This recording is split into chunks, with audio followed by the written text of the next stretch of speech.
തെക്കൻ ലബനനിലെ ചരിത്രപ്രസിദ്ധമായ തുറമുഖ നഗരമായ ടൈറിൽ ഇസ്രായേൽ നടത്തുന്ന ശക്തമായ വ്യോമാക്രമണങ്ങളിൽ വൻ നാശനഷ്ടം.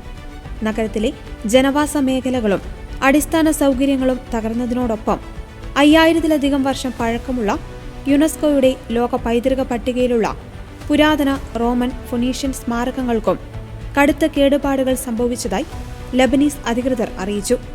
തുടർച്ചയായ ബോംബാക്രമണങ്ങളെ തുടർന്ന് നഗരത്തിലെ ജനജീവിതം പൂർണ്ണമായും സ്തംഭിച്ചിരിക്കുകയാണ്. വ്യോമാക്രമണത്തിൽ നിരവധി ബഹുനില കെട്ടിടങ്ങൾ നിലംപരിശായി. ഇതേ തുടർന്ന് 10,000-കണക്കിന് നിവാസികളാണ് വീടുകൾ ഉപേക്ഷിച്ച് ലബനന്റെ മറ്റു സുരക്ഷിത മേഖലകളിലേക്ക് പലായനം ചെയ്യുന്നത്. യുനെസ്കോയുടെ ഏറ്റവും ഉയർന്ന പ്രത്യേക സംരക്ഷണ പദവി ലഭിച്ച ചരിത്ര മേഖലയാണ് ടൈറിലേത്.